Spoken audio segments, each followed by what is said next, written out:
Hello, Divine and Binary Up. I hope it's running. Yeah.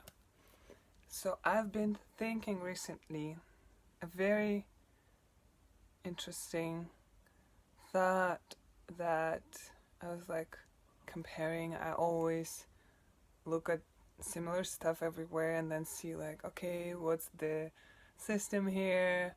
What is the differences here? Is there a system? And so I was thinking, that's peculiar, that's curious how some people cry over this stuff, some people cry over that stuff. Like somebody would cry over not having enough friends. Another person would cry about their income. Another person about career or love. Things like that. Health. And what I realized was actually that everybody cries about the same thing. And that same thing is not being enough and being undeserving of something they really want. So tears, yes, they're natural body function, right? But let's say if we take animals, they cry specifically only for what's the word, like to clean their eyes, so it's like a functional thing. And in humans, we cry as babies to attract attention of our caregiver, right? And to get what we need. And as is known, when a baby is left crying for a long time, it becomes not just a functional act, it becomes a trauma, and it like gets saved into your subconscious somehow. And besides just being recorded as physically as trauma, it also gives you like a signal. Babies are very self-centered, and when they don't get something, they know about abundance. They just been incarnated. They know that abundance prevails, that you deserve everything at all times. And when they don't get something at certain time, they feel like they need to explain it somehow because it feels weird, because it's not the truth of reality. So the way they explain it to themselves is that I don't deserve it, because otherwise there is no reason for me to not receive this thing I really, really need and really, really want right now. So this idea becomes recorded on your subconscious. And later in life, when you're crying, it's basically about not receiving some like not having your need fulfilled, or believing that you don't deserve to have it fulfilled. Both of those stem from still this expectation, unrealized subconscious expectation, and waiting for your parent / caregiver to fulfill that need of yours. Because when it got recorded on your subconscious, it's kind of like there's a process that didn't happen. It's like a block. I was supposed to get everything to continue knowing that I am deserving and to continue knowing of abundance and of unlimited supply of everything in the universe. So I didn't get it through my caregiver. So I can't go further until I resolve this issue.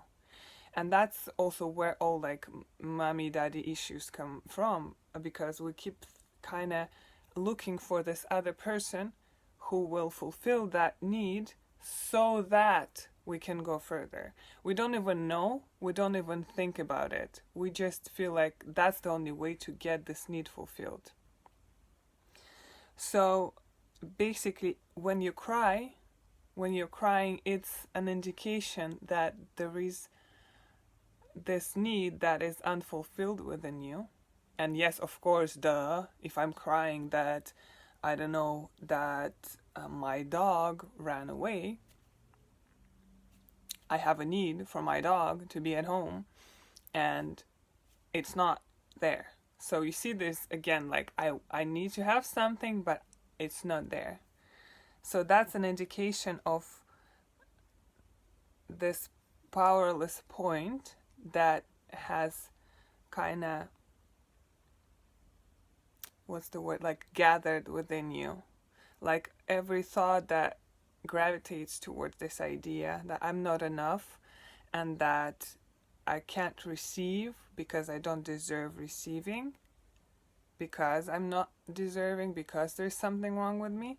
All of those things, they kind of come together and they accumulate into this like black hole, like very high gravitational, very small and very dense point that is also super sensitive because it attracts attention so quickly. It attracts everything, and no matter what you give to it, like if people keep fulfilling the need that you're having, it still gets like sucked inside of this black hole, because it's not how it gets resolved, right? So how you get it resolved is by realizing the truth of who you are, that you are deserving, that your parents didn't know better or they just were busy. Nothing is personal. So like, but those are just like explanation, those are just words. You know, I'm talking about it because I need to be saying that, right? But the process is not so much in the words. So nothing is personal, and I am amazing the way I am. I am deserving the way I am. And I can have everything I want. Because the other day you would cry about something that has happened in front of you that is proving to you that you're not deserving. Oh my God, I got robbed. You know, I'm not deserving of having something. I am so undeserving that this person took it from me, right? I'm unsafe. And this person is proving that, oh, my things are unsafe. And if you're identifying with your things, it's as well, it gets like empathized in this kind of way. But then the other day you would be like having an idea. I have this dream job, but I will never have it. And you cry about it. You cry, why? Because you are trying to get your parent to give it to you. You're like, I want it. I need it. This is my need. This is my desire to have this job. But I believe that I'm unworthy because nobody is giving it to me. So that's where the point of turning around should happen. Anytime you feel hurt by something, like when you feel pain in your body, that's the time for you to ask the question, what it is that I'm believing in that's based on my insufficiency, that on my not enoughness and on my undeservedness, that is just ruining my life and my set point, like my vibrational set point, my outlook on life, my ability to go towards something. Because when you don't believe that something is possible for you, you are not going that direction. Why go? I don't deserve it anyway. Right?